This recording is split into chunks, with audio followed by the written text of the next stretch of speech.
Hello and welcome to the Build with Bear Workshop. My name is Pat Bear. I'm here to build a Lego set, a 3-in-1, and to hang out with all of you. I'm throwing the Bear Cave, the Lego, the Scythe, and the Tier 2 Blue emote. If you are currently a subscriber, you can reply with those emotes. If you are not yet a subscriber, you can just say hi or use other people's emotes, or hey, here's something you could do if you want to. You could just be a lurker and not say anything at all. Aristophan is here using that tier 2 emote. Lashbrook is here. Hello, Lashbrook.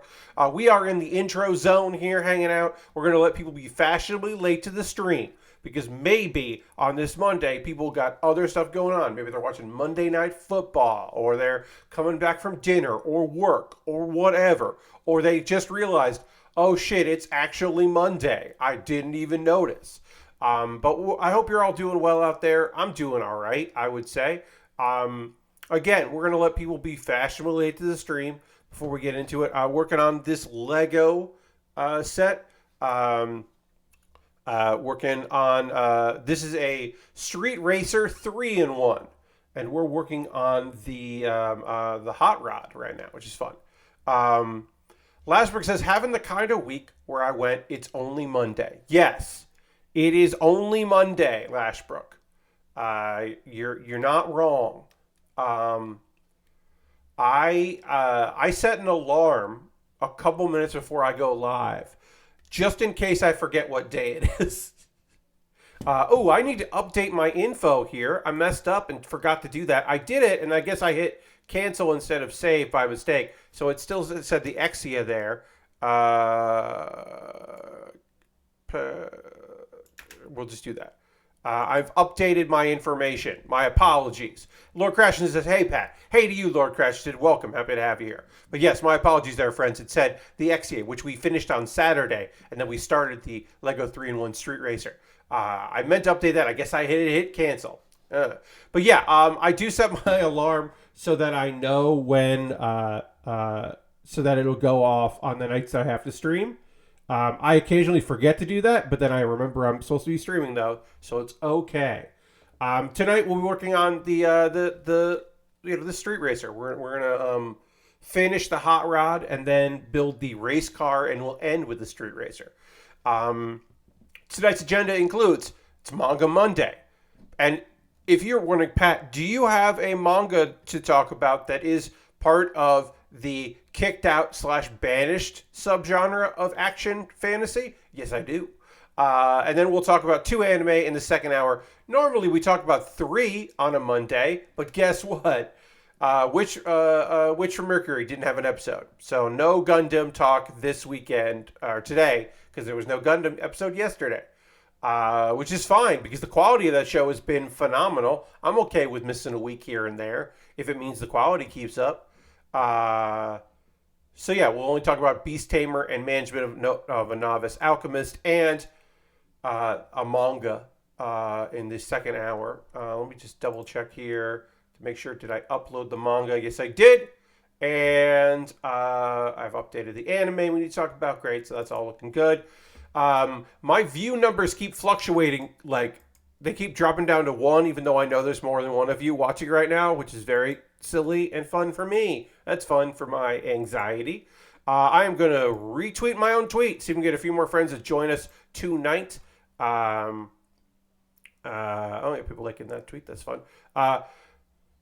Shin Funsaki is in my possession. Shin Funsaki. The all chat is just me, says Lord Crashington. And then Lastbrick says, so the thing people are saying in G-Witch wasn't delayed for production issues, but it got preempted for golf. That, yeah, so that happens. Because sometimes folks are like, well, why do we have to suffer just because it didn't come out in Japan? Well, that's every studio that makes a deal with publishers. All those deals are in internet second, TV first, because anime on like, if you were in Japan, there are some shows that come out on like Amazon Prime Japan. There are still some shows that do that, but 99.9% of shows appear on some form of television. Now, you might have like the guy that made Tenchi Muyo. He does some stuff that like airs on like satellite Japanese television. He makes some weird deals. But most Japanese television or it's regular television that anime airs on different stations, and then it shows up around the world outside of that. So yeah, so sometimes things get preempted for things like golf or tennis, stuff like that, or the Olympics. It's happened. Basically, major events that it just ends up not airing. So then it just gets pushed to another week. It doesn't air like at a different time. It just gets pushed back. So that if that's what happened with G Witch, I am not surprised about that. It's actually that's the best case scenario, right? That it's not a production issue, it's not a break to get them more time. The idea that if they missed an episode because of television being preempted, that's awesome. That's excellent. All right. So while I work on this, we're working on tonight. Again, doing the hot rod version here. We're gonna keep building this. I got some nice green, some lovely teal to put on here. While I do that, the bulk of this first hour of the stream is going to be me talking through the Game Awards. The Game Awards nominations came out, the Keeleys, as they are somewhat lovingly referred to as, and they're a mix of fucking course and really, it is an interesting mix. Dirty says, wonder if anything will get delayed next week due to World Cup. That's totally possible, Dirty. Hopefully not, but also the main thing is Crunchyroll doesn't tell you. High Dive tells you. Funimation used to tell you. Crunchyroll does not tell you about delays that often. Occasionally, on the actual page, they will put like episode whatever delayed to this date, but usually it just, you go to tune in, it's not up, and you go, they didn't put it up yet. All right, well, I'll check back later. And then you check back later, and it's still not up, and then eventually you Google it, and then you're like, oh, it's not coming up. Weird. Which is, frustrating. Anyway, I want to be mad about the Game Awards. Now, is it mad or is it annoyed? It's mostly annoyed. I am a little mad about a couple things in reference to the Game Awards, but it's mostly just annoyed. Oop, this fell off. I got to fix that. Hold on. Again, it's mostly just me being annoyed with the Game Awards more than I'm mad about it. Mr. Bob says, hey, hi, Pat. At least they did not nominate Doritos. Yes, as far as I know, Doritos aren't nominated for any awards. Doritos aren't Game of the Year, as far as I know. Is that like that, or is that... No, that's deep in. Okay. Sorry. The way this is built is not, I would say, ideal. I got to stop touching it. I got to stop touching the front windscreen because it's just going to fall. Power Wash Sim got snubbed. I agree, Lord Crashin. There were a couple nomination spots for Power Washing Simulator or the studio behind it that I would have liked to seen, but we didn't get it. Warframe wasn't on the list of games with Conti. I don't know what you mean with that. Development this year. Oh, continued development. There was a space there. I did not know what you meant. You meant continue. Yes, I could see Warframe shown there. Do they tell us how they determined their nominations? Yes, Mr. Bob. I can do the jury. I can tell you about the jury that nominees for the Game Awards are selected by a voting jury of over 100 leading media and influencer outlets across the globe, and they list them. Now, they don't list the people at these sites, these websites and other places that they don't list who they nominated. They keep that. But they do list the publications and websites and such. We've got Ars Technica, Entertainment Weekly, which is an interesting one. Wait.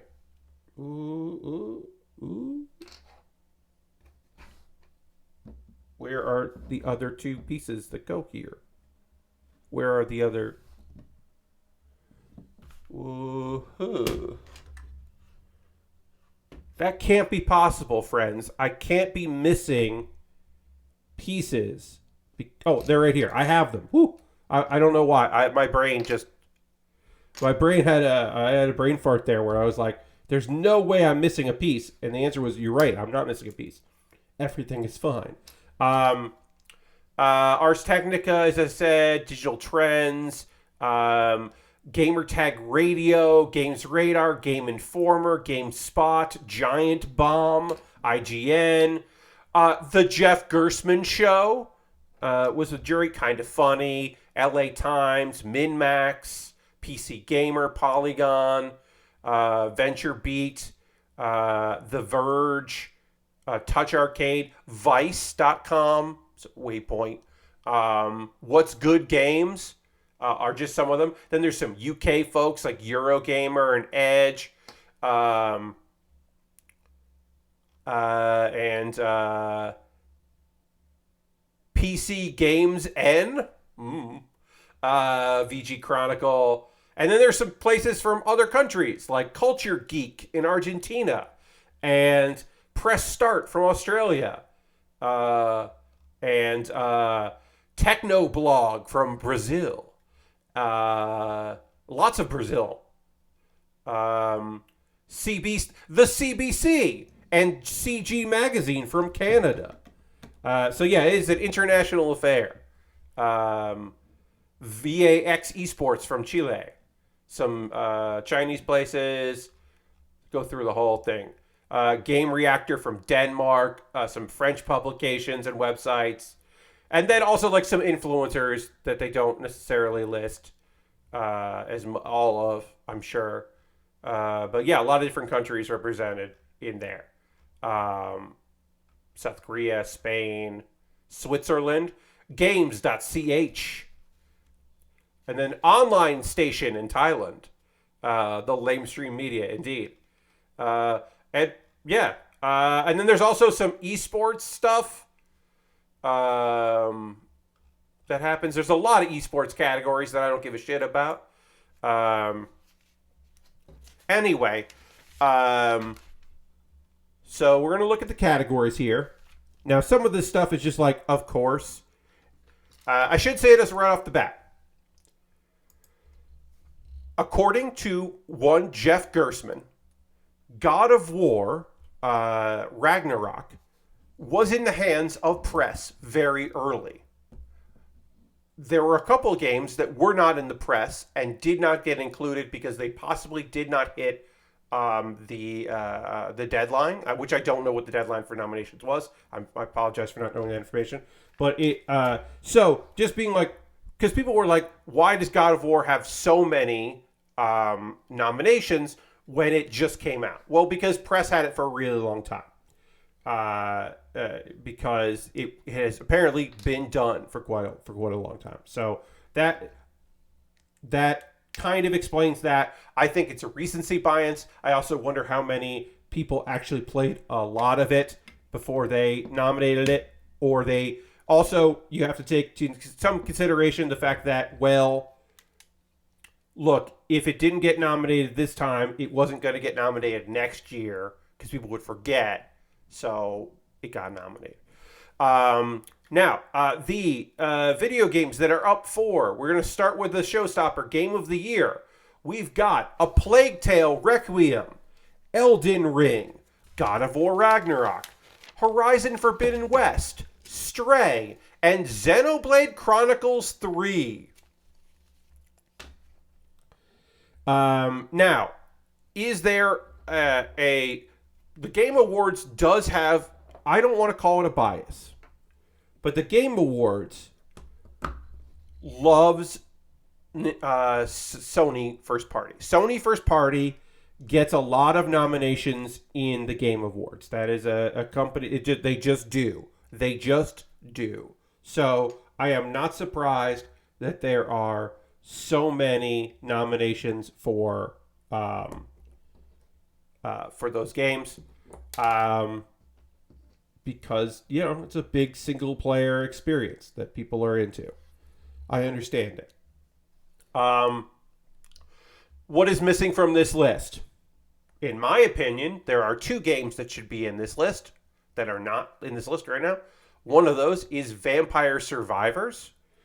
which I have played and I do think kicks a lot of ass. It's not really my kind of game, but I can appreciate it quite a bit. I thought it was very fun to play and cool as fuck and interesting. And the other one is Tunic. I would say you do not need Stray up there, because I think Stray is just, because it's an Annapurna game. Stray is what people who don't play indie games think is a great indie game. That is my opinion on Stray. Is that it is fucking fine, but definitely not goddamn excellent. That's just me, maybe, but that's where I would put that. I have never heard anyone say anything about A Plague Tale Requiem except that they did not like it as much as the last Plague Tale game. Horizon Forbidden West, hey, looks like a technical thing that people really enjoyed. I don't know. Xenoblade Chronicles 3 seems like a strange inclusion, but sure, okay.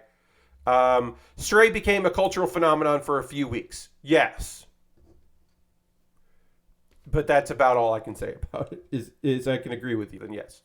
I need to finish the first A Plague Tale before starting the sequel. Yeah, I that's a game I'm never going to play. Just me. All right, let's go to the next category. What do I think will win? I think Elden Ring probably should win, because that seems to be the game that everybody fucking loves. So I would say that I think that should be the winner. But I could see Sony picking up the win there with one of their games. I could definitely see that happening. Hell yeah, look at these big old wheels. These big old side wheels. That looks fucking cool as hell. Let's do some other wheels. All right, so the next category is... Best Game Direction. And we have Elden Ring, God of War, Horizon Forbidden West, Immortality, and Stray. The things that annoys me is that people argue about the Game Awards Game of the Year like it's the only thing that happens this year. So, Lord Crashington, I am not going to pretend like this matters.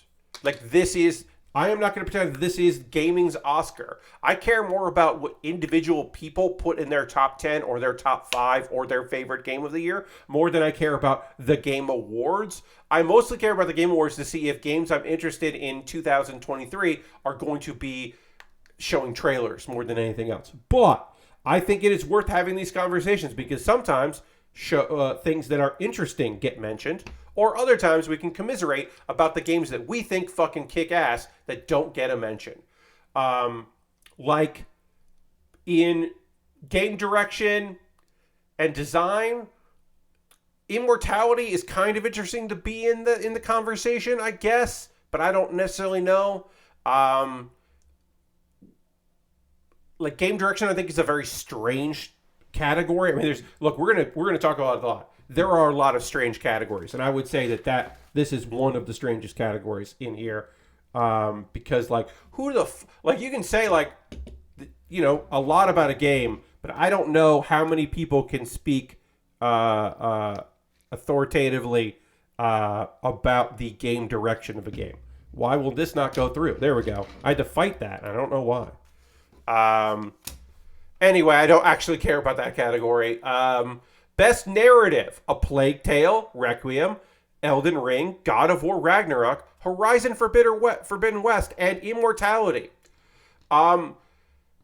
This is an interesting one, because can you say that narrative development, like Immortality, is such a thing that you piece together that it's an interesting idea that it's in that is included in here? Like I that's a conversation that I think is interesting to have about that. If you can say that game has a best narrative development. Also, best narrative development is a weird phrase instead of best narrative. Like it's just it's a weird choice. There's a lot of weirdness about that. I have played 0 of the games in this category, so I don't really have anything to say. Best Art Direction: Elden Ring, God of War Ragnarok, Horizon Forbidden West, Scorn, and Stray. Stray is just kind of cyberpunky. Scorn is gross. You could say that Scorn has the best technical achievement in art. Best art direction. You could say that Scorn is best art direction. Not to me. Well,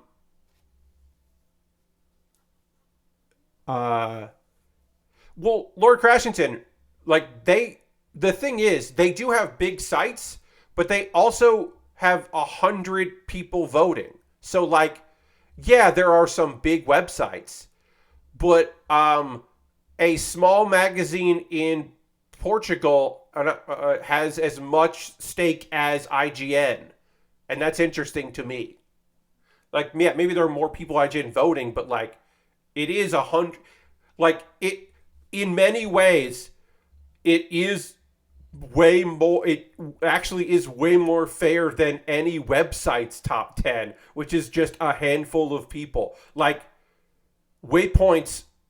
If Waypoint puts out a top 5, I will have played 0 of the games in their top 5 because Waypoint and I do not Rob Zachney and Patrick Klepek and I do not play the same kinds of video games.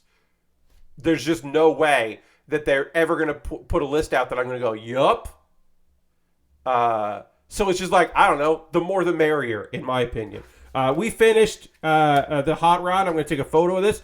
Look, there's a lot of Lego left over in this hot rod, but this thing looks cool. And we'll take it apart while I continue to be somewhat mad about this thing. Best art direction. What is missing from this list, you say? Pat, what's missing, do you think? Well, I think Neon White should be on this list because Neon White has fucking stylish and cool as hell. Do I want to play Neon White? No, it's not my kind of game. Did I enjoy watching people play Neon White? Fuck yeah, I did. Kind of looks like a buggy, says Lashbrook. Yeah.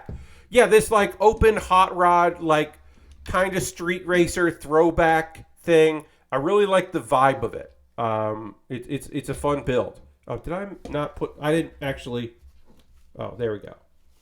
Yeah, this is a fun build. I like the look of it. This was fun to put together. Let's say that's done. Now we're going to work on the race car, but first we have to disassemble this whole damn thing. And then we can move on. And then we will null by color as we go. Separate by color. I have my brick separator here to get some of these parts separated.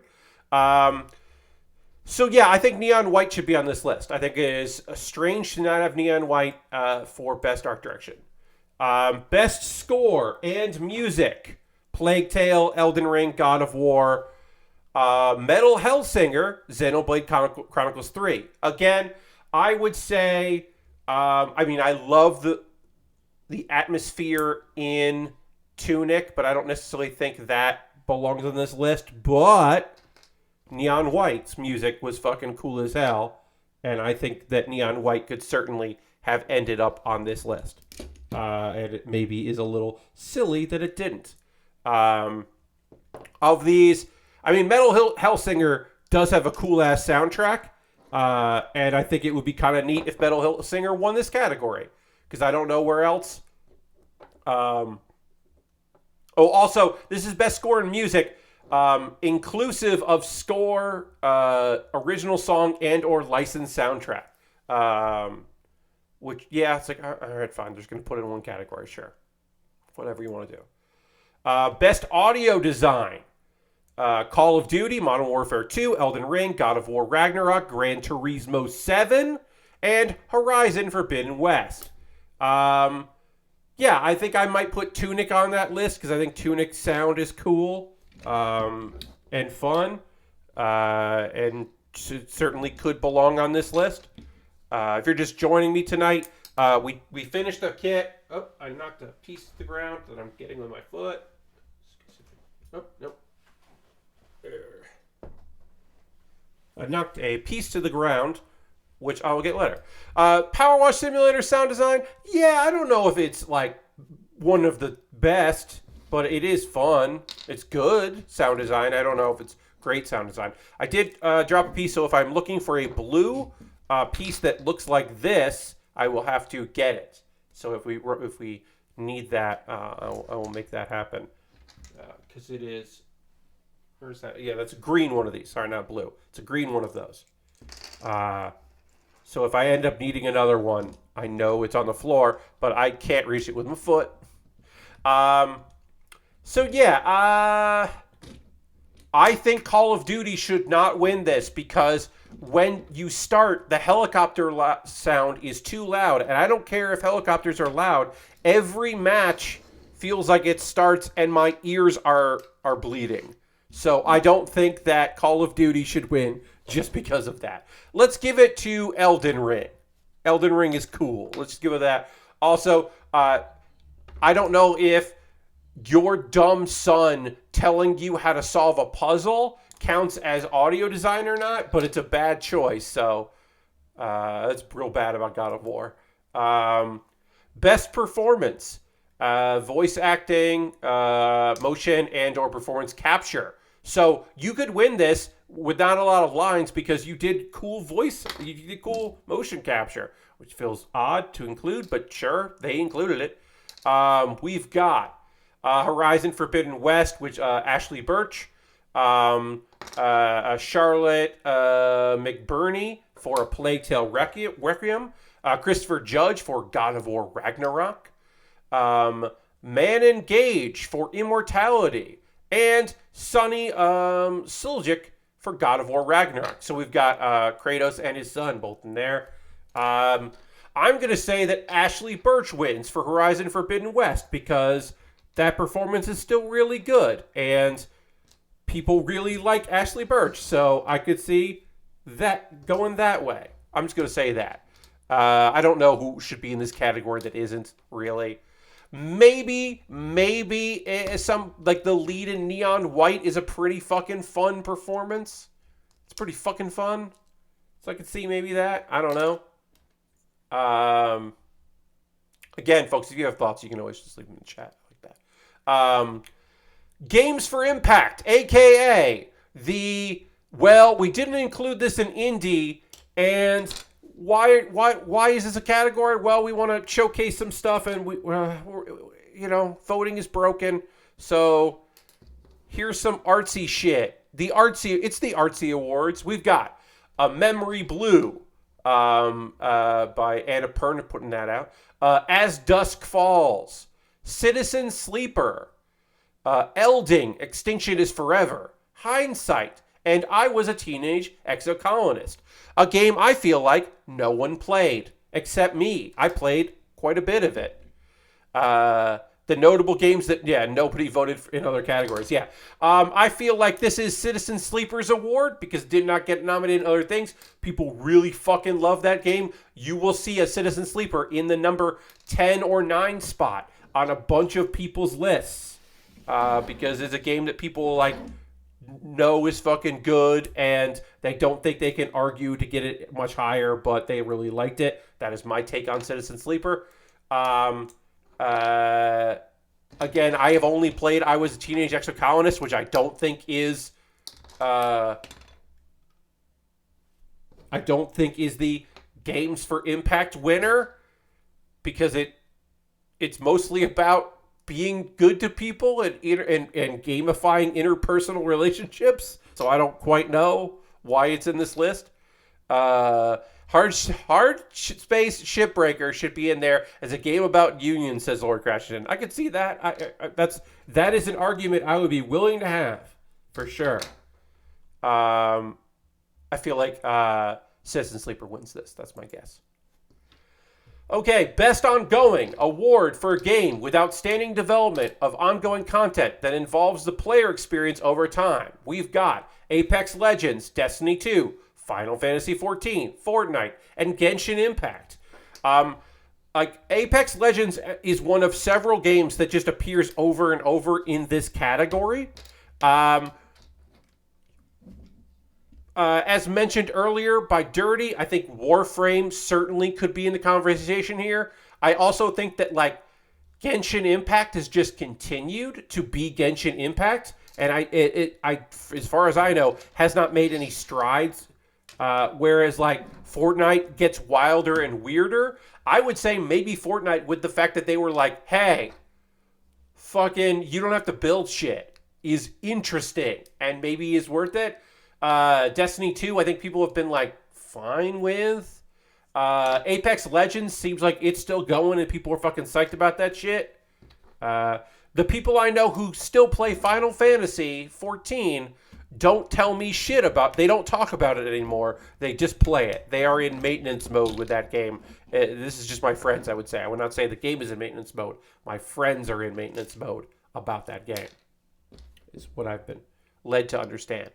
No Man's Sky and American Truck Sim would be up there for me. I could see No Man's Sky showing up there because they just continue to do cool shit over and over again for the people. I could see that. I feel that. American Truck Sim, I can see that they're putting more stuff out there. They keep going. I can see that.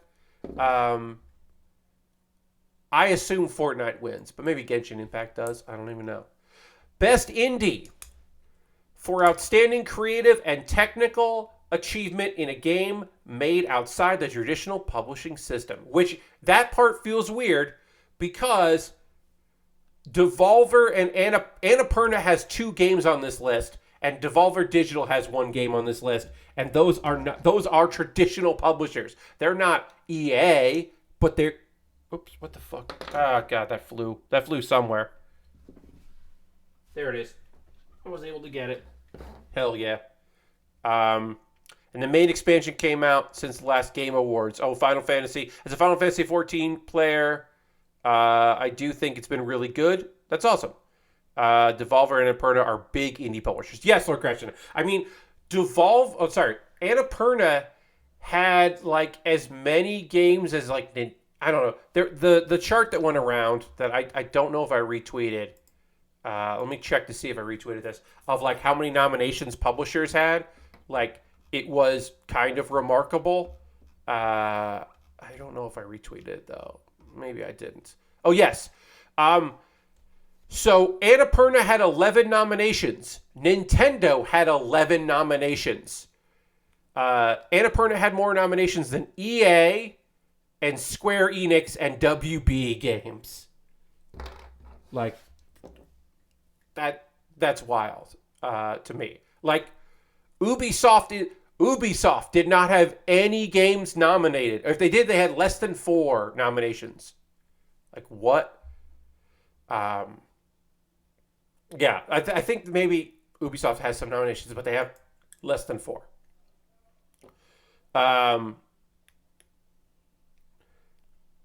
You'd assume that, yeah, but that is not the case. So, Cult of the Lamb, which is great for them. Neon White, Saifu, Stray, and Tunic. Now, my heart is with Tunic on this one. I actually do think that Tunic is the best of this 5 list. This list here, I think Tunic... Now, Power Wash Simulator would be on that list for me, certainly. I think Stray is going to win this one.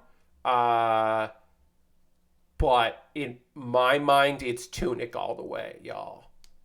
Tunic just fucking rules. It's such a great video game, such a great experience. Love that. Would love that for Finji as well. Also Vampire Survivors should be on the list. Now, is Vampire Survivors in an indie category? Yes. Vampire Survivors is an indie category, I should say. So they will hopefully get a nod there. I would have put Vampire Survivors on that best indie list, certainly. Apex Legends. This is best mobile game. Sorry, best mobile game. Apex Legends, Diablo Immortal, Genshin Impact, Marvel Snap, Tower of Fantasy. I mean, for me, it's Marvel Snap. Hands down, it's Marvel Snap. I'm still playing it. I don't play it every day. I play it every couple days, though. And it's a very fucking good video game. Diablo Immortal being up there feels weird to me. Genshin being up... Genshin, at this point, in my opinion, Genshin should just be in that ongoing and should not be in this category.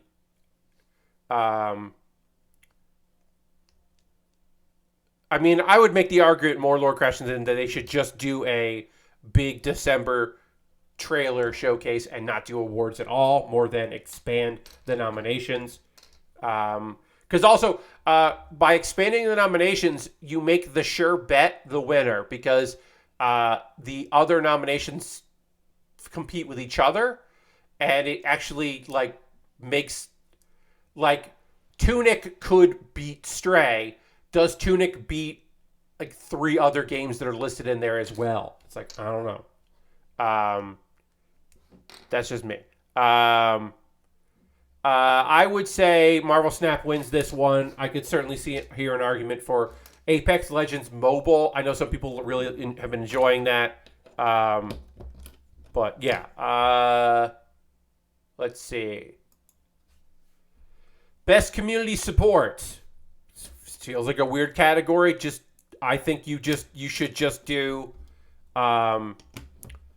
recognize a game for outstanding community support, transparency, and responsiveness, inclusion of social media activity, and game updates patches. How the fuck do you not put Among Us on this list? How do you not put Among Us on this list? Victoria Tran is the best social media person that exists in video games. Among Us is like their social media shit knows exactly what they're doing. Apex Legends, Destiny 2, Final Fantasy 14, Fortnite, and No Man's Sky. No Man's Sky wins this category. To me, this should just be part of the ongoing. No Man's Sky wins this hands down. They're so focused on their community. Come on. I feel like Fortnite. I feel like no one at Epic gives a shit what you think about Fortnite. In my opinion. Like, yeah, they pump out stuff, but that's not the same thing as community support. Transparency and responsiveness and inclusive of social media and game updates patches. Like, they somehow managed to port No Man's Sky to Switch. Yes, while they're still putting out stuff for other people as well. In my opinion, Fortnite, yeah, there's nobody at Epic gives a shit what you think about Fortnite. That's nonsense. That's nonsense. It should be No Man's Sky, in my opinion. We have so many more categories to get through. Innovation and accessibility.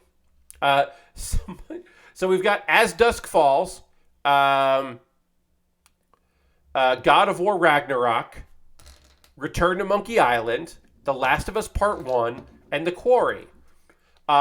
Return to Monkey Island, I think, was a fun video game. I don't know if it needed to be in any of the indie categories that it was excluded from, but I do think that it was a good game. So, yeah, I would say, like, I don't know if it needed to be in there. I do know that God of War Ragnarok and Last of Us Part 1, as part of Sony's bigger initiative, is really focused on accessibility and accessibility features, so I'd be happy to see either of those win. I don't think The Quarry is particularly worried about accessibility. I don't know. I don't know what else should be included in this list, really, as I think about it. I mean, Tunic was nice because you could turn off, like, damage. Oops. Ah, damn. A piece fell. I'm doing a bad job of knolling because I'm trying to knoll fast. All right. I'm going to stand up here and I'm going to get the 2 pieces that fell right now. I'm going to keep talking and maybe you can hear me as I move around the room. It'll be less loud than it was, but I now have 2 pieces on the floor that I don't want on the floor. That's why I'm picking those pieces up and I'm talking towards the microphone.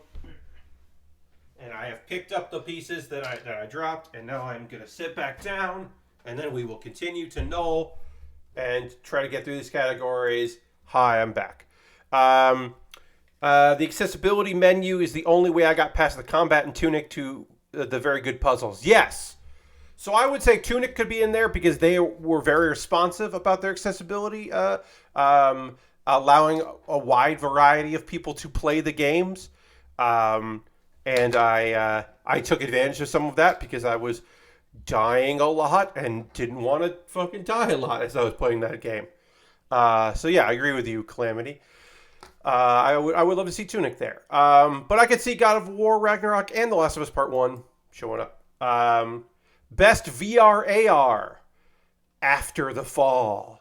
Among Us VR. Bone Lab. Moss, Book 2, and Red Matter 2. I have heard very silly and fun things about Among Us VR. I have not played any of these VR experiences. Bone Lab seemed cool, but only not keep playing cool. So I would say Among Us for recognizability, and also the idea of Among Us VR is very funny to me. That is just a fun idea that I'm happy to know exists. Speaking of accessibility, Bone Lab is the opposite of that, according to Lord Crashington. Well, there you go. I don't like to hear that. Best action game. Hey, here's the inclusion of a game that you may have thought to yourself, why the fuck hasn't this been said before? Bayonetta 3. I thought for sure that Bayonetta 3 just wasn't available to vote on. Among Us VR also officially came out on Thursday, which is the quick turnaround for judging. Yes, one would have to assume that they made that available for people so that it could be judged. I guess, but it hadn't rolled out. I think it was in beta for a long while too. Bayonetta 3, Call of Duty Modern Warfare 2. This is best action game, which I would not consider Call of Duty an action game, but sure. In the same way that Bayonetta 3 and Neon White and Saifu and Teenage Mutant Ninja Turtles Shredder's Revenge. Saifu and Teenage Mutant Ninja Turtles Shredder's Revenge are, you could call them action games. Those are clearly beat-em-ups or brawlers. If you want to not use the beat-em-up term and you want a one word, you could call them brawlers. But those are definitely brawlers. Bayonetta 3 is an action game. That is definitely an action game. It is, in some ways, the most action game. I would say Bayonetta 3 wins this category, but I feel like somehow Call of Duty wins. I don't know why, but that's just my gut. There's action in it, but it's a shooter. Come on, it's a shooter. That's a different category. Neon White rules, but also Neon White... is Neon White an action game or is it a time trial game? Best action / adventure. A Plague Tale, God of War, Horizon Horizon 1 Dawn. I know that's something. Stray and Tunic. Is Stray an action adventure game? Or are both Stray and Tunic a puzzle games? I mean, I think Tunic is more of an action adventure than Stray is. I think Tunic should win this. God of War is a more action game than Call of Duty. 100%. I agree. This is action adventure.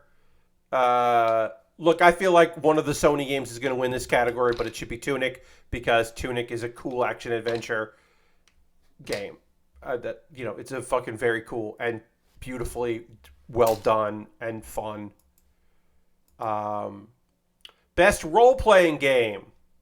Elden Ring. Live Alive. I forgot that Live Alive came out this year. Pokemon Legends Arceus. Triangle Strategy. They did go with that name. And Xenoblade Chronicles 3. So this is best role-playing game. Tunic's not much of an action as an adventure game as the others. No. But there is action in it. And there's no good category for it in those. This is Elden Ring's. Elden Ring is definitely the best RPG on this list. I don't personally know anyone that played Triangle Strategy. I'm sure some people did. I know a bunch of people that played and loved Live Alive, but I don't know if Live Alive is beating Elden Ring in this category. And I know one person whose game of the year is definitely Xenoblade Chronicles 3. I know that he loves that game, but that's just one person that I know that loves that game. I'm sure other people do too, but I know one person that really loves it. I gotta pop these out without them falling on the floor here. Whoop! Almost fell on the floor. Almost had another whoopsie doozle. So I'm gonna try to pop this out and hold it as it comes out. Hooray! I did it. Yeah, Elden Ring wins that category. Let's see what else we got. Best fighting game. This is the category I wanted to get to, friends. This is the category that people were fucking talking about. And in my opinion, they were talking about the wrong game when they were talking about this. Pokemon Legends is the first Pokemon game I purchased at launch, and it was quite good. Nice. Yeah, I've heard mostly positive things about the game. Best fighting game. For the best fighting game design, I'm going to read what they fucking say. And this is the reason why we're talking about this, really. For the best game designed primarily around head-to-head combat. DNF Duel, JoJo's Bizarre Adventure, All-Star Battle R, The King of Fighters 15, Multiverses, and Saifu. Saifu's not a fucking fighting game. Saifu's not a fucking fighting game. People were arguing about Multiverses. Is Multiverses a fighting game? Is it a mascot platformer? Is Multiverses just like in the same way that people are like, is Smash Brothers a fighting game? Do they play Smash Brothers at fighting game tournaments? Yes, they do. Smash Bros. Is a fighting game. Multiverses is a fighting game. It's not the best game. Multiverses is the best fighting game of this year. Which one will show up at EVO? I'll tell you this, Aristofan. I don't know if Multiverses will show up at EVO. But I know for a fact Saifu fucking won't. Because it's a fucking side-scrolling beat-em-up. It's a brawler. It's a goddamn brawler. Multiverses is fun. I think it is the best fighting game on this list. I think King of Fighters will win just because King of Fighters is an actual fighting game that that people know and they know of. Even if they didn't play it, they'll probably just vote for that. DNF Duel seems cool, but I don't know enough about it to really be a good judge on it. We're working on the race car, by the way. We're starting up this race car. Saifu's not side-scrolling, but it isn't fighting. You're right. I'm sorry, Lord Crashington. I got ahead of myself. I'm thinking like Ninja Turtles when I say side-scrolling. This seems like when The Martian was nominated for comedy. Look, their fighting game category has always been dire. Yes, Lashburn. True. Now, if this said fighting game / brawler, then fine. It doesn't. It just says fighting game. And then they were like, Saifu, that's a fighting game. Enough people nominated Saifu, and we shouldn't just discount them for nominating this game that definitely is not a fighting game. That is definitely a beat-em-up or a brawler. Nonsense. Best family game. Last year, a game that was about family, that is definitely not family-friendly, won. So I don't know what the fuck this category is. We've got Kirby and the Forgotten Land. Hey, remember fucking Kirby and the Forgotten Land? Remember Lego Star Wars? You don't remember the Skywalker Saga. So Mario and Rabbids Spark of Hope, Nintendo Switch Sports, Splatoon 3. Why did I say Splatoon? First off, Kirby should be in other categories because it's fun. Secondly, this is four Nintendo games, one Ubisoft game with Nintendo characters, I should say, a WB game. So here's Ubisoft's big contribution here. Their nominations is Mario and Rabbids. That Lego game was a big seller. Nice. Yes, I think Kirby should be in the conversation for a bunch of categories. It wasn't. It just didn't end up in. And it's frustrating that it didn't. All right, so wait, how did this work? Oh, I got to point these in. All right, I'm figuring this out. Okay. All right. Okay. Why? I don't know. Nintendo Switch Sports is not a great local multiplayer game, so it's not a great family game. There you go. That's a good take. Yeah, I would say you could just do less games in some of these categories, but I understand what you're saying, Calamity. Look, I think Splatoon 3 could definitely be considered a good family game. I think Kirby and the Forgotten Land could. I could see any of these, maybe not Switch Sports, winning. You don't have to play against. Look, you don't have to. It doesn't have to be a multiplayer game for it to be a family game. It could just be a fun game to play with the family in the living room. We are not going to get through all of these. Best sim strategy, Dune Spice Wars, Mario and Rabbids Spark of Hope. There's Ubisoft's second one, and I don't think they're going to win this category. Total War Warhammer 3, because I understand why they can't call it Total Warhammer, because Total War is a brand and Warhammer is a brand. I know that. We've been over this. But also, it should be called Total Warhammer. 2 Point Campus and Victoria 3. Sega getting 2 nominations in here, which is fun. Power Wash should have been a lock for Best Sim. Yeah, I would say Power Wash Simulator should be in Best Sim / strategy. Yeah. They're not going for that kind of sim, really, in my opinion. But they put 2 Point Campus in there. But yeah, I would say that you could easily put in Power Wash Simulator in this category. What about that lawn care game? Did that come out this year? You could put that in there too. I didn't like that game. I didn't even stream it because I didn't dig it. But you can put that in there. Maybe that came out last year. I can't remember.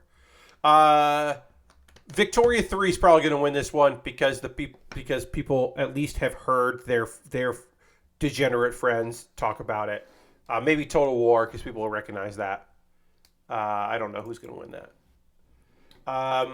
Best sports / racing. That's right. That's my argument for including Brawler with fighting, because they already do best sports racing, which is just, what is this category? F1 22, FIFA 23, NBA 2K23, Gran Turismo 7, Ollie Ollie World. What are we doing with this category? How is there exists a category where Ollie Ollie World is in the same competition with FIFA 23 and Gran Turismo? That don't make no sense. I don't care if, I'm glad that Ollie Ollie World is rad for people and they're enjoying themselves, but that seems weird. Just seems weird. What else? Best multiplayer, Call of Duty, Multiverses, Overwatch 2. Who's voting for... Who the fuck nominated Overwatch 2? Come the fuck on. Come on. Splatoon 3 and Teenage Mutant Ninja Turtles Shredder's Revenge, which I forgot has multiplayer. I just forgot it does. Overwatch Degenerates at games publishers. When do they have time to play Overwatch, those companies? Anyway, Call of Duty's probably going to win this. I would say it's Splatoon 3. I would definitely say it's Splatoon 3. I might be convinced that it's Multiverses.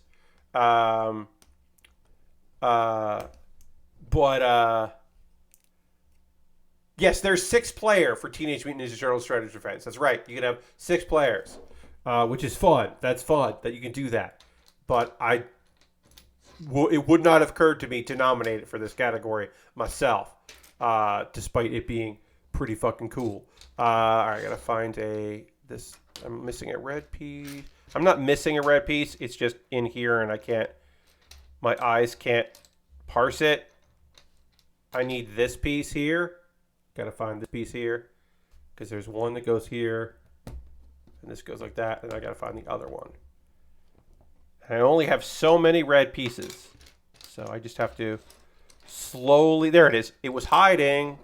Power Wash Sim could have been the choice here. Yeah, I don't think of Power Wash Simulator when I think of multiplayer, but I know people did do multiplayer with it, so I could see that. Call of Duty. I would say I would take Multiverses or Splatoon 3 over Call of Duty, but I could also see people really liked Call of Duty. Sure. Content Creator of the Year. This is one I definitely want to get to. Carl Jacobs, Ludwig, Nibelian, Nobrew, and Cutie Cinderella. I have heard of one of these people. And that person is the mysterious Nibelian, who has left Nibelian, who you know as the person on Twitter that would tell you stuff about video games that wasn't linking you to deals. That's not Wario64, but would talk about games and such. And if you were not watching a press conference, you could just follow along on Twitter with Nibelian, who left doing that. I love Nibelian being there. I can understand people saying, is Nibelian a content creator? Nibelian was a tweeter. Nibelian tweeted things. And then briefly had a Patreon for other things and was making content for that Patreon, but it was very brief. But if you say, for a streamer or content creator who has made an important and positive impact on the community in 2022, I would say that Nibelian did. Now, do I think that there are content creators that are huge that should it be Germa? Yeah, at some point they just fucking have to give it up for Germa, because despite the fact that I do not pay attention to anything that man does, I know that he is pushing boundaries, and fucking normies and weirdos both seem to like that dude and what he does. And he is very popular, and I would think he probably should be in there at some point. Might be the first pick for this category that isn't a secret Nazi or a questionable person. Yes, Nibelian, we don't know enough, and maybe that's for the best that we don't know enough about Nibelian, because we don't know who it is, and we don't know if they won, if they would reveal who they are, since they don't post anymore. I have no idea. I'm sure some people know, but I don't know if fucking Jeff Keighley knows who Nibelian is. Anyway, I just hope it's not Nobrew, because the photo for Nobrew that is used on this website makes me hate this person, because it looks like a fake person, and I don't need that. Look, I don't know anything about Ludwig. I like that Ludwig's photo is just Ludwig's microphone is in shot for their photo. It is just like, hey, I don't have time to not stream and content create to take a photo. Here you go. And I appreciate that. But Nobrew looks like an esports asshole, and I don't want them to win. If I signed up for an account, do they explain anything about these people? I do not believe so.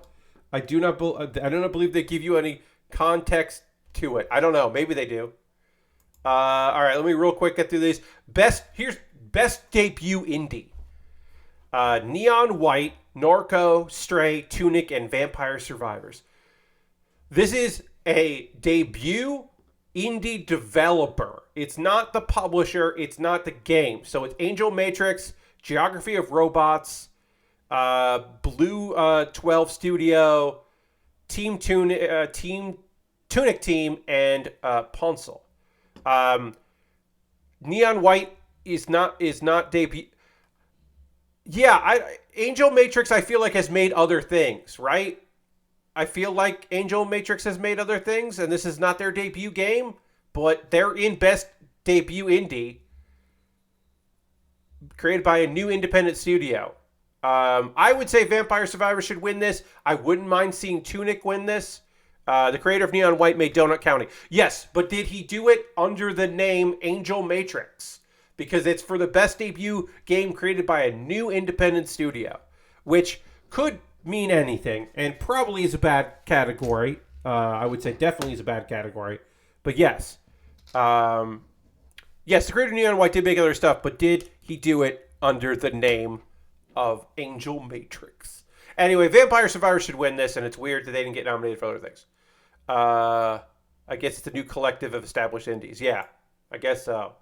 Best Adaptation, Sonic the Hedgehog 2, Cuphead Show. This is a weird fucking category. We're in the weird categories now. The categories of Arcane, League of Legends, Cyberpunk, Edge Runners, The Cuphead Show, Sonic the Hedgehog 2, and Uncharted. Uncharted the movie. Is that one of the best adaptations of a video game franchise? No. Um, 3 Netflix shows and 2 movies. Yes. Look, I know people that have no idea of anything about anything Riot that like that like the League of Legends show. I know a lot of people that are like, I don't know anything about League of Legends, but that show is good. Um, People seem to really like the Cuphead show. I have no idea. I don't think anyone saw the Uncharted movie. Halo definitely wasn't going to make it here, nor Resident Evil. Yeah, I mean, I heard okay things about that Resident Evil, but I also understand why that is not on the list. Cuphead show is good. Nice. Cyberpunk Edge Runners is legitimately good. It is a good... Studio Trigger made a good thing, and I am hit or miss with Studio Trigger. I think their highs are very high, and their lows are abysmal. So I would say if I was going to pick something, I would pick Edge Runners or Sonic 2 because I liked Sonic 2. But I don't know about just about anything else nominated here, really. I mean, yeah, I think Cyberpunk or Sonic 2 for me anyway. All right. We're going to take a pause for the cause in a minute. We're going to wrap this up. I'm going to look at... Oh, yeah, let's talk about most anticipated game. Recognizing an announced game that has demonstrably illustrated potential to push the game medium forward. The only reason we're talking about this category is because this description of potential to push the game medium forward, because one of the games listed here is fucking Resident Evil 4. The remake of Resident Evil 4, you think should be nominated for maybe potentially pushing the game medium forward. What the fuck does that mean? Legend of Zelda, Starfield, Hogwarts Legacy. Yeah, everyone really thinks that Hogwarts Legacy is going to push the medium forward. And Final Fantasy 16. I think Elden Ring won last year. I can't remember. I mean, Starfield could be fucking huge. I don't know if any of these push the medium forward. I'm most anticipating Starfield of these 5 games. I'm negatively anticipating Hogwarts Legacy. In fact, it would be great if it didn't come out. Best esport game, Counter-Strike, Global Offensive, Dota 2, League of Legends, Rocket League, and Valorant. None of these games came out this year. It won in 2020 and 2021. There you go. None of these games came out this year. I'm going to vote for Rocket League because I like Rocket League. And Rocket League esports is fun to watch because I understand what's happening when I watch Rocket League esports. Do I watch a lot of Rocket League esports? No, but I've watched some, and it was easy enough to follow along with. Best esport athlete, I don't give a shit. I might want to go with Finn Kerrigan Anderson, but don't quote me on that, just because he looks old compared to these other people. But please do not quote me on that, because I am sure that every person on here, that Chovy, Faker, Kerrigan, Simple with a 1 in it, and Yay are probably all garbage. I bet they're all trash. So don't quote me on thinking that I would vote for Finn Kerrigan Anderson just because he looks like he might be in his 30s.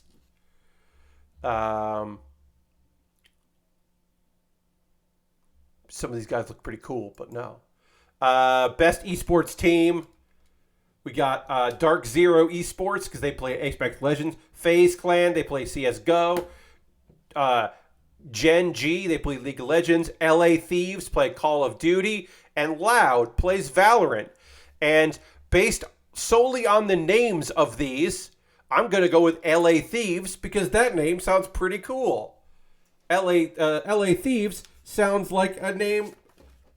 It sounds like they were trying to be cooler than an esports league or esports team. And I applaud them for that. They're trying to get something good going.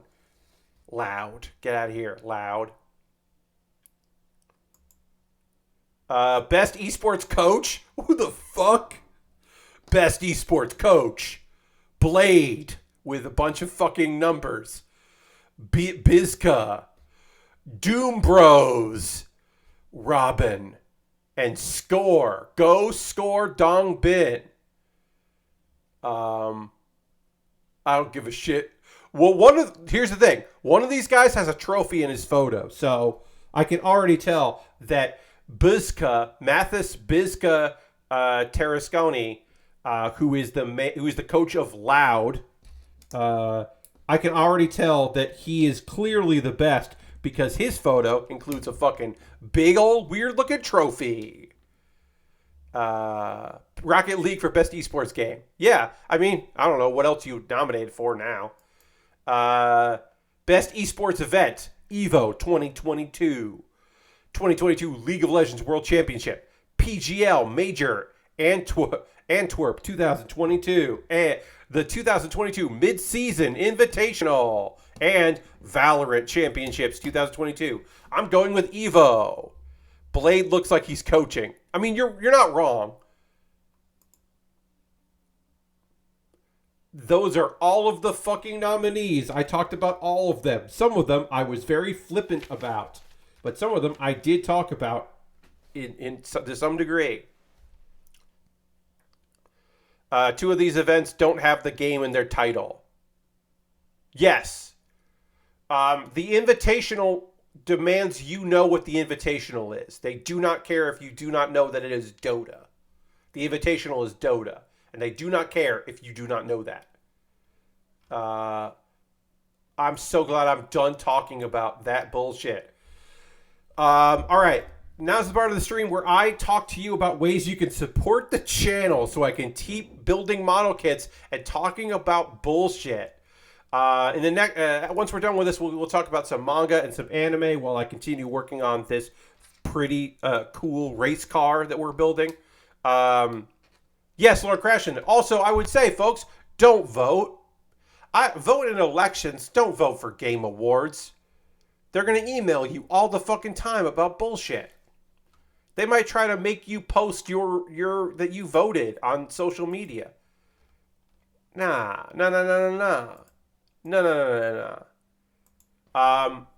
But please pay attention as I buy. If you are currently a subscriber, you can throw the Bear Cave, the Lego, the site, the emote in the chat. If you are currently a subscriber, please put those emotes in the chat. Let the people know. Subscribing is the easiest way to support what I do here with cash money or your Prime Gaming token. We had a bunch of gifted subs this month, which is awesome. We've had no bits this month, though. No bits at all. No cheering. But that is a way to help me out here is by becoming a subscriber. You get cool emotes. You don't see ads during the stream. You don't see ads when the stream starts. You just get to pre-rolls. You just get to enjoy and hang out. That's fun. What can I say here? Yeah, being a subscriber is an easy way, but it's not the only way. I also have a Patreon. Patreon.com/PatBaer. There's a $1, $3, $5, and $10 tier. It is rolling admission in there. So if you sign up today, you will not be billed until next month at this date, 30 or 31 days later. So you don't get paid. You don't have to sign up and then be worried about having to pay again on the first. You can join anytime. Consider doing that. There are different rewards for different tiers. It's worth taking a look at.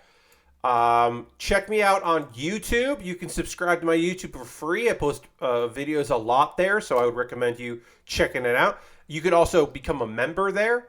If you became a member tonight, tomorrow, you will receive an email with my video that goes to everybody else on Wednesday. That's right. You get one video a day early a week if you become a member and you join on my YouTube. Now, those are all, hey, we just got a new subscriber, Calamity Nolan, thank you so much. Subscribe to Tier 1 for 6 months in advance. That fucking rules. Let's hit the applause there. That's unbelievable. And I'm gonna let's throw the emotes in there. Calamity, thank you so much for paying for 6 months in advance. That fucking kicks ass. Enjoy your cool emotes.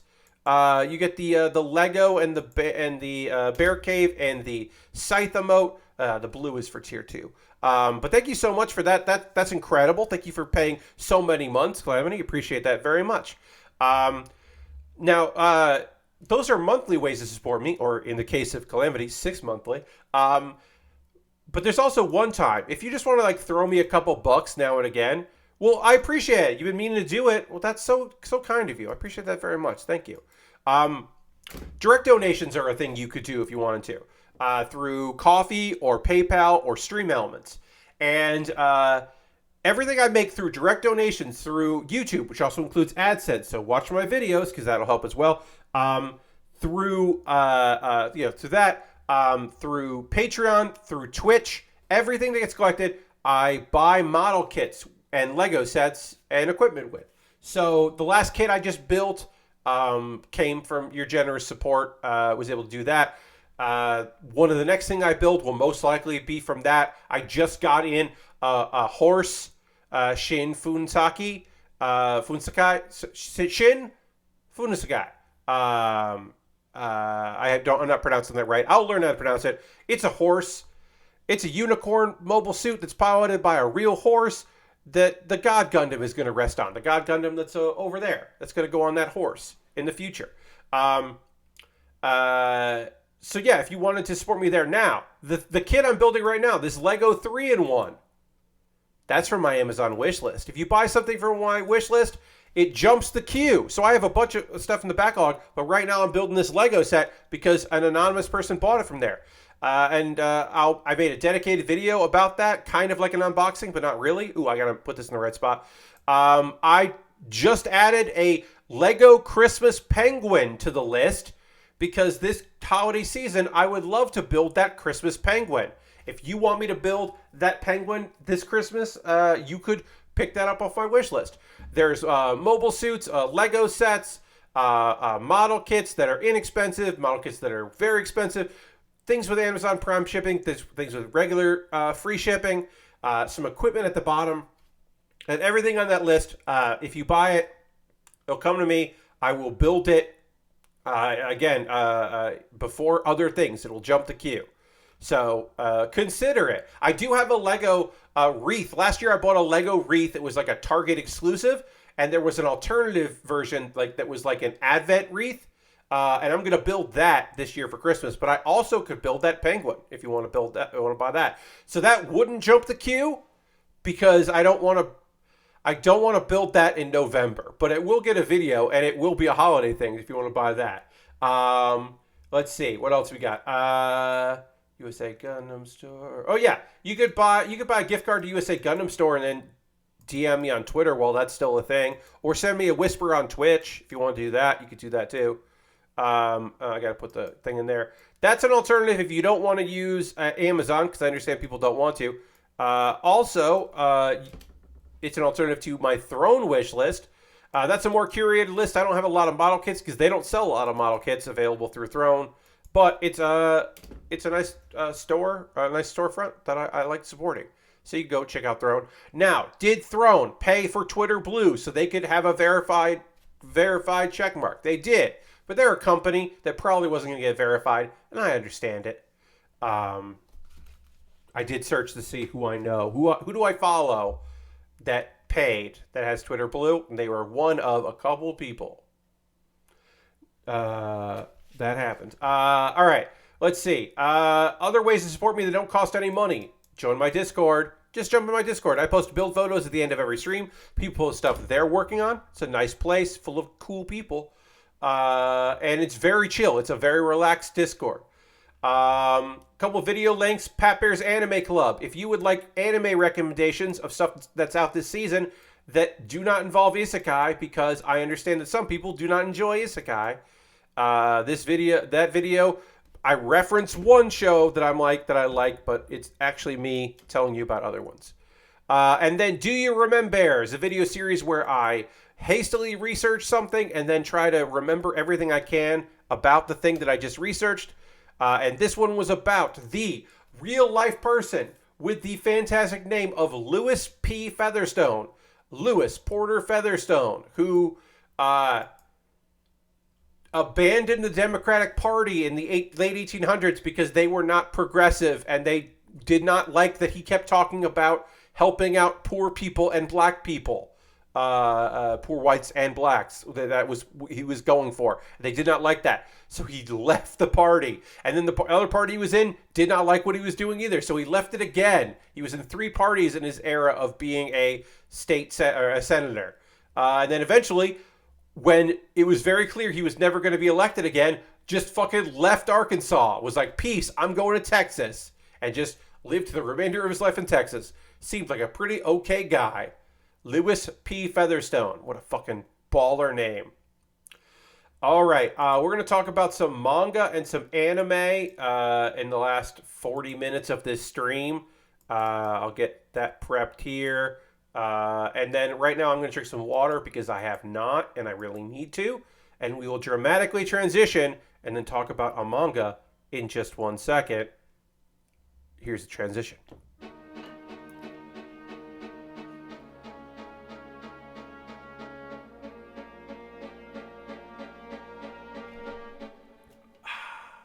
All right. Let's talk about... Lord Crashing wants me to hit the dance button. I will. And then we'll talk about some manga. Let me just hit the dance button. Here we go.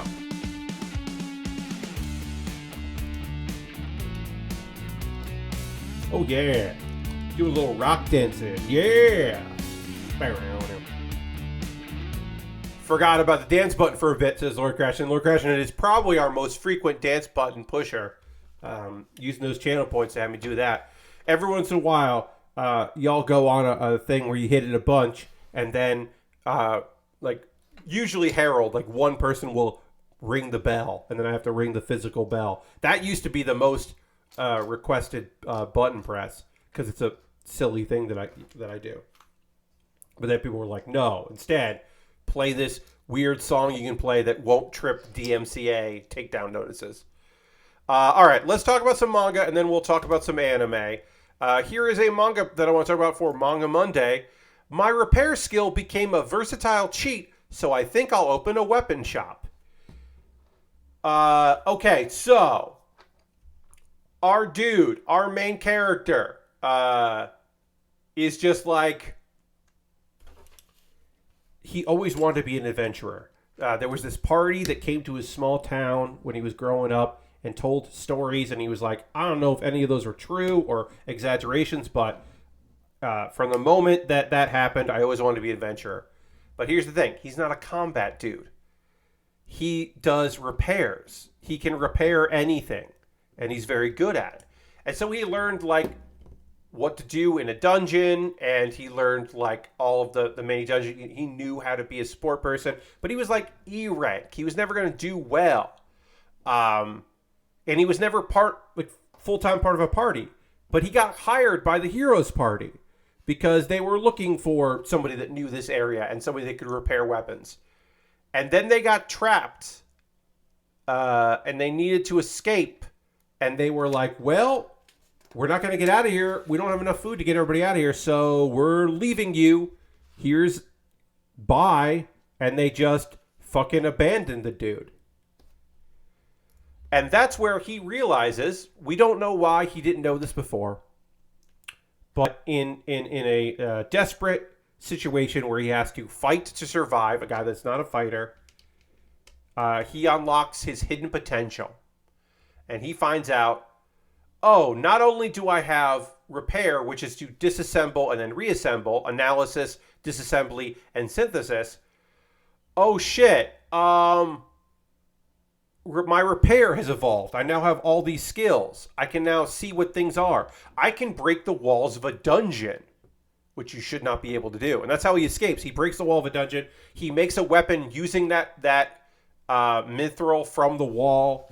He slays a dragon, or with his sword slays a dragon, because he instantly runs into some people that need help and helps them out. And he's in this town he's never been in, and he's like, well, I guess I'm taking a break from being an adventurer because I don't know if my heart's in it because I loved it, but I don't really have a future. But now my repair skill is so good, I guess I'll open a weapon shop. And so he like gets a bunch of junk weapons and repairs them, and he crafts some weapons because now he can. And it instantly becomes popular because he's in an adventure town. He's in a place with lots of adventurers who are looking for good, inexpensive equipment. And also, he has a reputation because he's the guy that made the sword that slayed a dragon, that the C rank slayed a dragon with, because he like is so talented at it. Then shit gets weird. He can repair people for some reason. He repairs somebody who gets hurt, who is injured, so well that a scar that she had for most of her life, he just fixes it, and she actually requests that he unfix the scar. He figures out a way to trap people in like he can like partially fix things, which he can use in combat. Because of course he runs into somebody from the party that abandoned him. Where I left off reading this, I'm like two graphic novels in on it. He's being basically the demon. He's unfortunately having to take part in attacks on like the Demon King, the Dark Elves, I believe they are in this instance, because he repaired a building. He can just repair buildings or like make walls or make fortifications. So they're like, we have to look. We're going to do this. It's going to take a long time. We're going to close all the dungeons. You close the dungeons, the adventurers have to leave. The town will fall apart. And he's like, I can make this better for you. I can disassemble the buildings, store them, and then reassemble them in town. So he like gets conscripted to do all this stuff, and now he is being targeted where I left off. So are there cute girls involved in this? Yes. The girl, the person that stopped the dragon is like a very kind, nice swordswoman. There is the person at the guild likes him. He rescues a waitress or somebody that works in an inn that likes him. Like, he has run into quite a few people because one, he's skilled and he's a good dude because he's done this so long that people naturally seem to like the guy. It's a fun series. I don't know if it's like great, but it's good. I'll buy the next graphic novel when it comes out because I've been reading that and enjoying it. That's my repair skill became a versatile cheat, so I think I'll open a weapon shop. I thought it was going to be way more slice of life than it is. It's definitely an action series that has some fun, and it has a little bit of slow life like elements to it. But I thought it was going to be more of a chill anime than it actually is. So that's my recommendation on that particular show. Manga. And now let's talk about some anime. There was, due to apparently sports, but I did not know that until this stream was told. But there was no Witch from Mercury yesterday, so we cannot talk about our lesbians pilots, and if we don't know if that artificially created human clone is going to get murdered. We'll have a murder there of a teen, a biogenetic teen. I don't know. Gotta wait and see on that. Is this our engine? Are we building our engine here? I think we're building our engine. Hell yeah. But I can tell you about Beast Tamer. This is a fun episode of Beast Tamer. So, last episode, they had to go into this like woods and this forest where everyone was getting trapped and couldn't find their way out. They were searching for the Shield of Truth, which was a holy shield that is necessary for defeating the Demon King. Gotta defeat that Demon King. And our dude Rain and his partners, Tanya and Kanade, are like, fine, we're going to go. We're doing this because the hero is the only one that can defeat the Demon King. But we don't want you to come around. We'll meet you. And so they set off. And they met Runa. No, sorry, not Runa. What is her name? Sora. Sora is a fairy. Her twin sister has been kidnapped. Her name is Runa. And then Rain is like, yeah, I know we just met, and yeah, we got the shield. We could just leave, but like, ask us for help, and we'll help you. So they're going to go help because this Shadow Knight, magic does not work on this Shadow Knight. He is part of the Demon King's army. And so fairies are in a bad way against the Demon Knight. But that's not a problem for the punching and kicking of Rain and Kanade.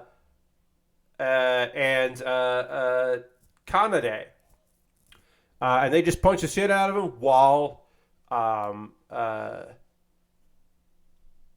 it's Rain and Kanade, and then Tanya goes and takes the twin that is being held hostage and rescues her, and then just beat the shit out of this thing. And then we find out Rain knows this ultra secret, very rare, forgotten spell, Boost. He could never use it before, but now he has a whole lot more magic ability.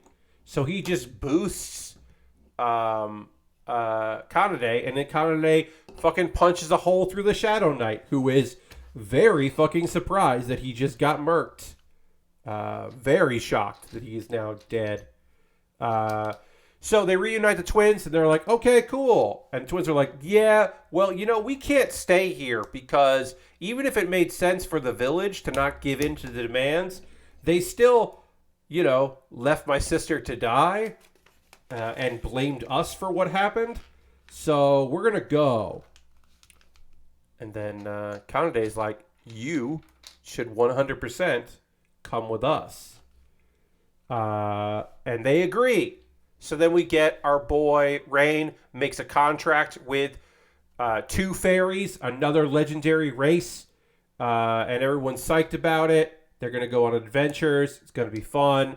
Now our party has a spirit, or a cat spirit, a dragonoid, and two fairies. Now they're going to pretend to just be young ladies and not fairies because people would be freaked the fuck out if in human settlements if there are fairies around. So they're just going to keep that on the DL for now. Anyway, they give the shield back. The heroes party are like, hey, you should join us again. Even though obviously they suck ass, and he's just like, no, I'm good. I got people. I'm doing my thing. We see that everyone's just kind of like, oh, what is he thinking? Like, obviously, he get fame and wealth and all this other stuff and glory. What is he thinking? Like, they don't get it. Like, they should understand that he just did in 2 days something that they completely failed to do, but they're still like, we're obviously awesome. Except for our hero, the quote unquote hero, who is just so fucking pissed off that he was humiliated and defeated in a duel against Rain that he is still holding a grudge, and you can see that he is not done, and there will be some sort of bullshit, shitty revenge on his mind, where instead he should focus on the fact that he needs to defeat the Demon King. But instead he's going to be shitty. He's a shitty dude. The rest of Rain's crew is like, hey, you know what? Why leave it up to the hero? What about instead of the hero, you just make more contracts with even stronger, because every time he makes a contract, Rain gets stronger. It's like, just find other, ultimate species to make contracts with, and then you'll be strong enough, and you can defeat the Demon Lord, or the Demon King. To which Rain's just like, I'm not ruling that out. I'm not going to say no, but let me think about it. I'm kind of really enjoying our lives But he's at least contemplating the idea that why shouldn't he just go and do it? Which I understand. He'll consider it. And then we've got Management of a Novice Alchemist, which is on High Dive. It's a very cute show that I recommend if you are looking for a cute series. Okay, so last episode, Sarasa, our main girl, a pendant that she wears all the time. The chain broke. That's important. That pendant regulates her magic power. And since the chain is broken, she's like, I gotta get a request because she apparently, we did not know this, but she has like an abnormal amount of magic power. So much so that it's like a fucking problem that she doesn't have this pendant around her at all times. And so they're going to send a note through the transfer circle they have to her master, Olivia. And she's going to be like, make the request like, hey, I need a chain, sent to me. And also here is some of the meat that we collected last episode. And then we flash back 10 years. Flashback to when a 10-year-old Sarasa first enters Olivia's shop. She's looking for a part-time job, and she solves the test problems. And they're like, you're hired. But also, take this practical test. I was right. You have an abundance of magical powers, and that is going to be a problem. You would probably get kicked out of school if you caused an accident there. So I will train you while you live here. Oops. This goes in the wrong spot. You live here and you work here and I'll train you, which is really fun. And that's also Olivia makes the pendant and she's like, hey, in exchange for this pendant, you got to work here until you graduate. And she'll get training as well. Back in the present, Sarasa prepares to send. There's some shenanigans here. Sarasa pretends to send the teleport the letter, and because of Iris slipping on some of the slime that's just there, the pendant gets sent as well, and then the transfer circle is broken, and Sarasa's going to have to try to do. Then we just watch over the course of a couple scenes. Our girl just slowly start to lose like enthusiasm because without being able to control her power, her abilities, she's just fucking up and getting more and more frustrated and like kind of at the breaking point. And just when she's like really fucking down, Olivia arrives, which is great. And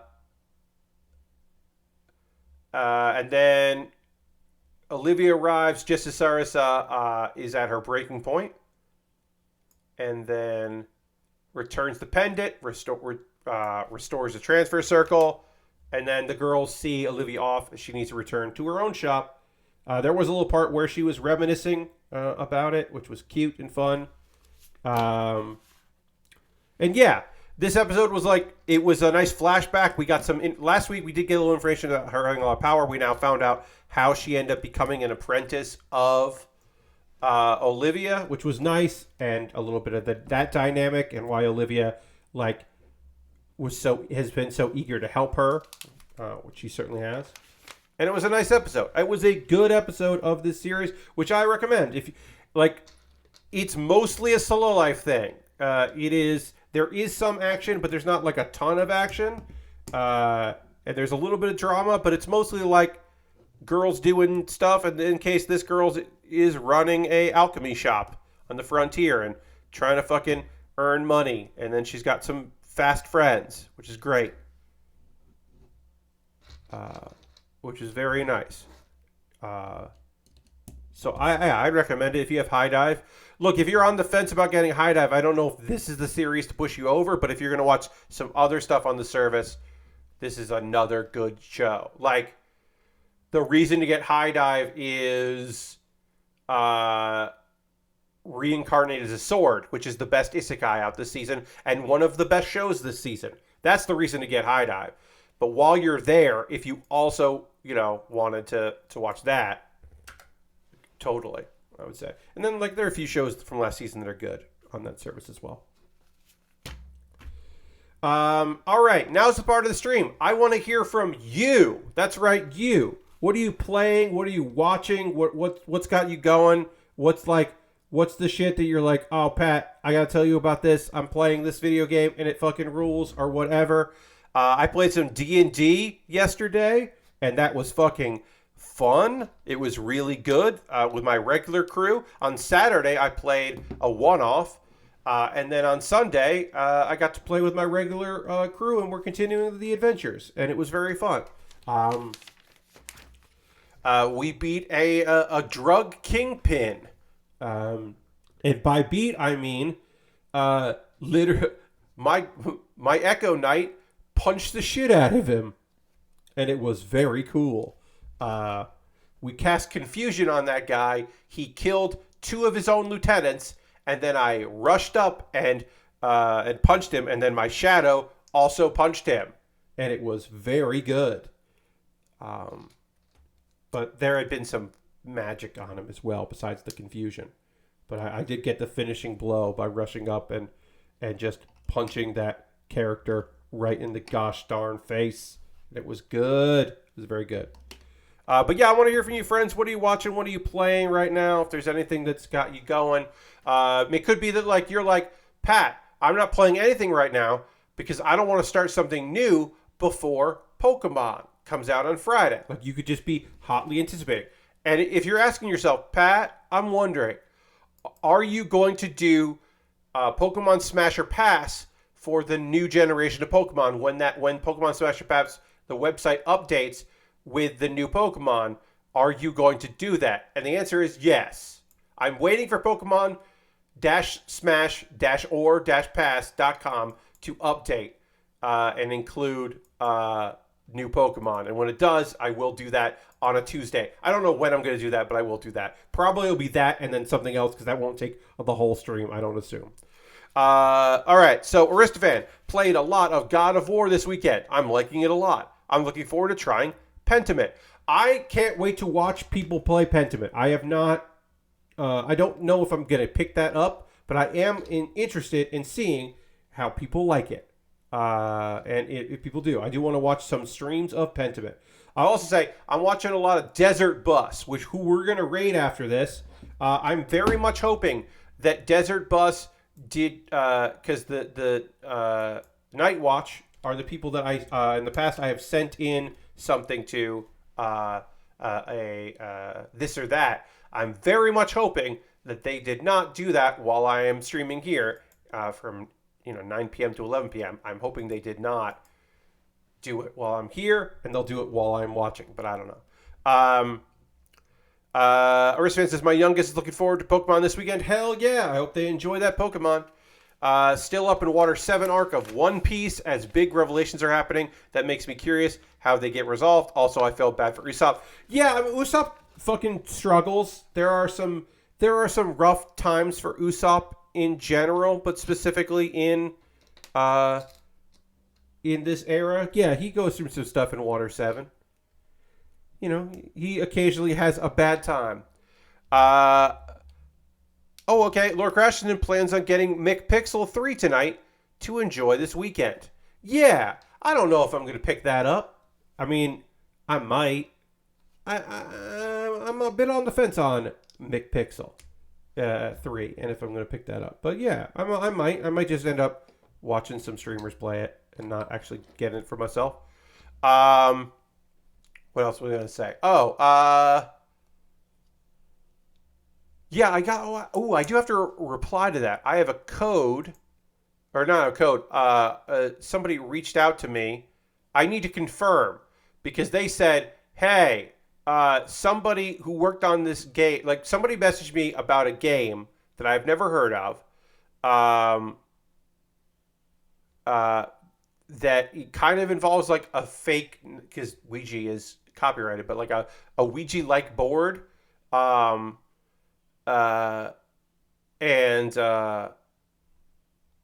they reached out to me to see if I wanted to try it. And they mentioned that somebody that I'm friends with worked on the game, so I have to reach out to that person and be like, "Hey, did you work on this game?" Because if you did, that's cool. But if this person is just like lying, then I need to know. So I'm gonna do my due diligence on that one. But it seemed like kind of an interesting game. I don't know. I might be checking it out on stream. It is rare that people reach out to me about video games. Sometimes I do get codes now and again, you know that, but it's rare that people send me stuff. So I might have to check that out. I got to message my friend. I plan on doing that tomorrow. That came in hot today, so I'm gonna look that up tomorrow and see. Most of the time, my DMs for people I don't know are people who want me to join weird YouTube alternatives. Like they're like, "Hey, we're creating this thing for creators where you can get paid and you bring your community to us and all this stuff." And I'm just like, "You don't seem real. This seems like a scam. No thanks." "Oh, you have how many users that I've never heard of?" "No thanks." That's usually the weird random things I get from that. One person was very insistent because I just ignored them. Like, I don't want to read this. And I got another message from them because I was ignoring them. So eventually I had to just reply to them and go, "Yeah, I'm not interested in that. I'm good." I feel like if you want me to do a thing where I am signing a contract, you should email me instead of DMing me on Twitter. That seems weird. That feels like an email, not a DM. But whatever. I'm not, that's their call. I think they made the wrong call, but that is their call. Well, that's good. I'm glad some people got some video games they're looking forward to and some stuff they're playing. I don't have any new games right now. I just have Hearthstone and Marvel Snap. I mean, there's a new expansion of Hearthstone coming. I've got a bunch of gold saved up for that. I'm looking forward to that. Maybe I'll play some Death Knight class. Maybe I'll play some Undead. I don't know. They don't really seem like things that I'm not super into that, but I am into shaking up the meta with a new class.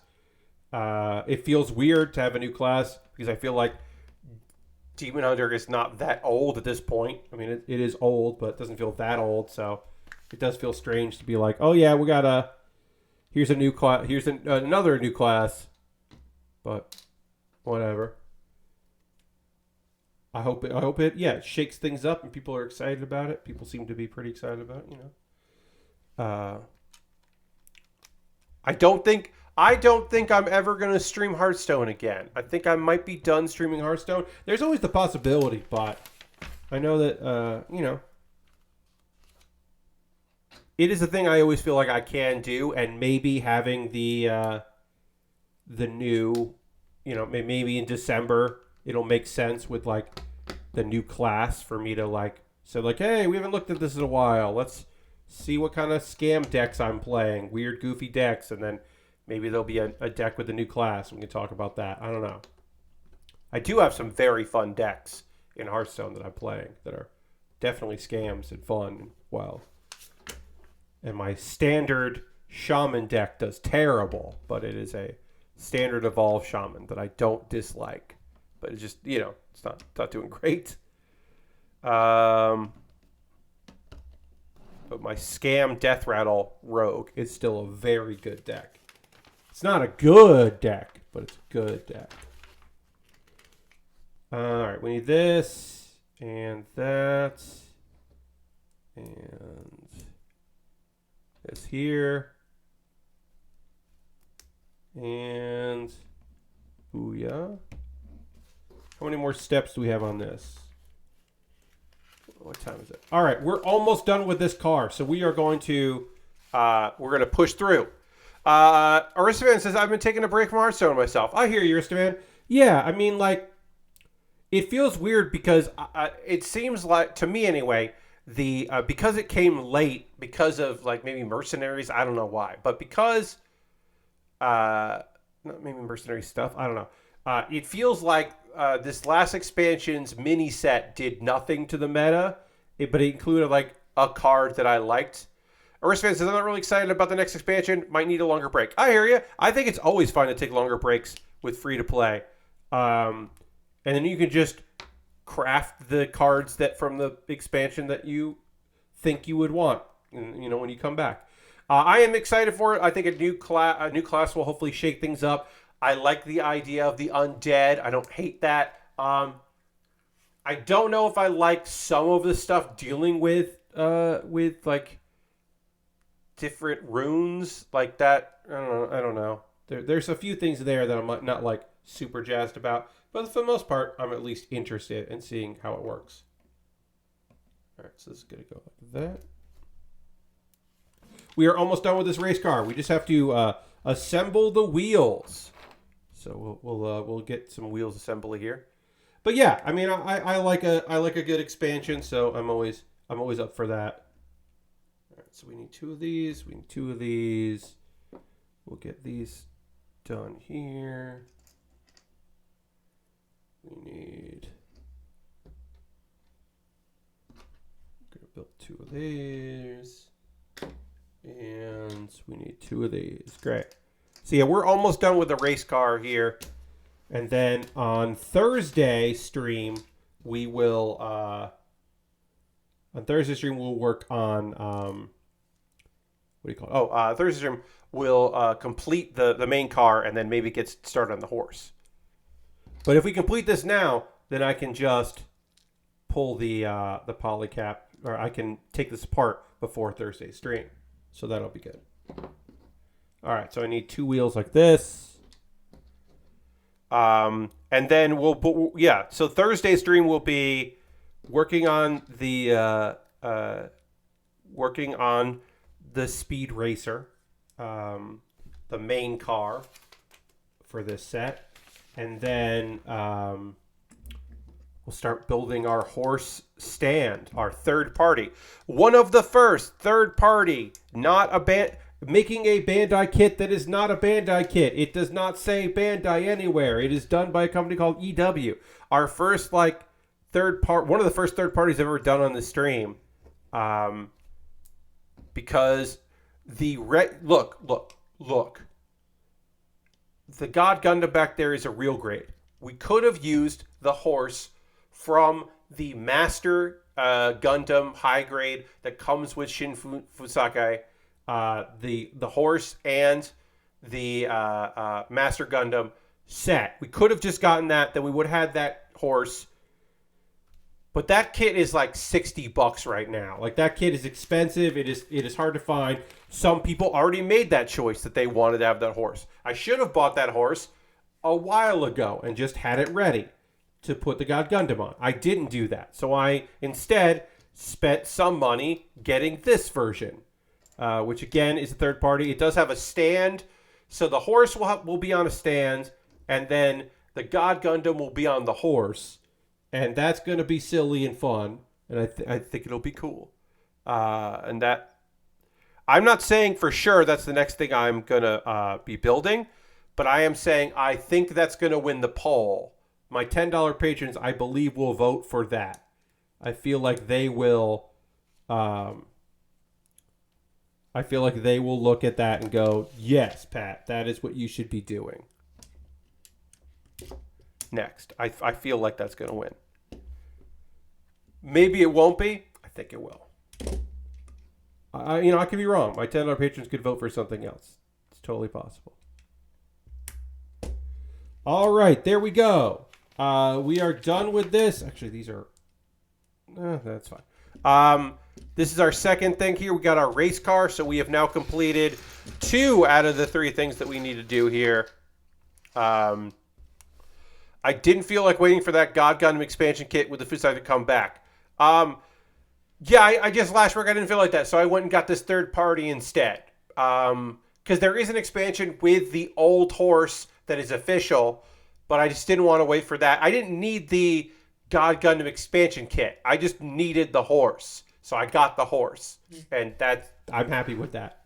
All right, so this is the race car, and we are done tonight with our stream. I want to thank everybody for hanging out. We are going to raid. That is how we end every stream. We're going to go find somebody cool out there doing neat stuff that we want to go hang out with, and we'll go give them some love. And we're of course going to go raid Desert Bus because that's who I want to go raid because they're doing cool shit out there, and we want to go give them some support. So, oh, they're watching some TikToks. That's fun. I don't know why they're watching TikToks, but we're gonna go hang out with them and give them a raid. So please come along on this. Thank you all so much for being here. Hey, tomorrow you should come by the stream Tuesday night because I'm going to be watching some old ass wrestling. Some wrestling from All Japan, New Japan, All Japan Women, and Takamichi Pro. We will be watching some. We'll get a preview of a wrestler who will be facing Eddie Kingston on Friday on AEW. We'll look at the legacy of a particular wrestler, Inoki. We're going to look at 2 Inoki matches, 2 weird Inoki matches, shorter weird Inoki matches, and we're also going to look at a young Bull Nakano and also a unmasked wrestler now in New Japan when he was a masked wrestler in the past. We'll look at that too. So come check that out tomorrow night. Thanks for all being here. We're going to go on a raid now. I'll talk to you soon. Goodbye, everybody. Thanks for being here and have a good night. Good night. Goodbye. Goodbye. Goodbye. Goodbye. Goodbye.